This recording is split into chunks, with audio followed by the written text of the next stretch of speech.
Dumepensa si Vice President Jojo Marbinay sa inilabas na report ng Commission on Audit kung saan nadidiin siya kaugnay ng Makati City Hall Building 2. Binanatan din niya ang ombudsman na pinaratangan umano siya kahit hindi pa tapos ang report ng COA.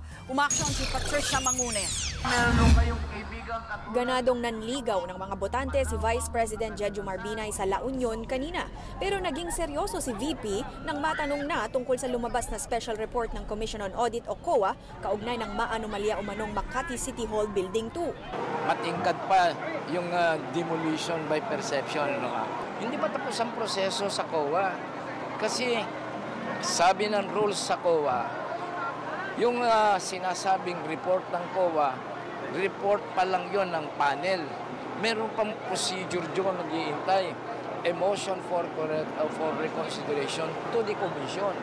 Base sa report ng COA, may pananagutan daw si VP Binay noong mayor pa siya ng Makati kaugnay ng pagpapatayo ng nasabing building. Bukod sa hindi raw nagkaroon ng competitive bidding para sa proyekto, lumalabas daw na overpriced ang gusali ng 1.3 billion pesos. Si VP Binay, di na iwasang pasaringan ang ombudsman. Ang in-question namin, unang-una, yung ombudsman. Bakit nagpaparatang na kagad sila at nagsasabi sila na may findings na ang COA? It's not a finished product. Pero as usual, talagang ombudsman talagang kasama sa conspiracy ng paninira. They jump the gun again. Bali ba naman, the usual thing, palibasa, malapit na ang debate. Kasiraan na naman. Dagdag ni Binay, ang paglabas ng special audit ay labag daw sa resolusyon ng COA kung saan bawal maglabas ng mga investigasyon laban sa mga kandidato sa eleksyon. Kahanga-hanga, we have to congratulate COA. Meron silang inilabas na circular. Tigil na muna lahat ng investigasyon. Wala na muna magsasalita kung ano findings and whatever kasi ayaw nilang ma-charge sila ng partisanship. Meron silang circular na ganoon. Hirit ni VP Binay, sana ay magsalita ang COA ukol sa issue.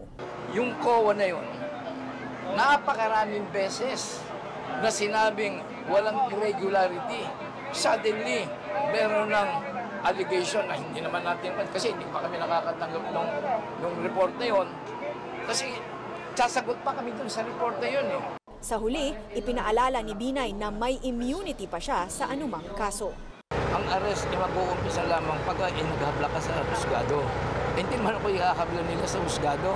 Ayon naman sa source ng News 5, Setyembre 2015 pa natapos ang COA report, kaya hindi raw nito saklaw ang pagbabawal sa investigasyon sa mga kandidato. Mula dito sa La Union, umaaksyon, Patricia Mangune, News 5.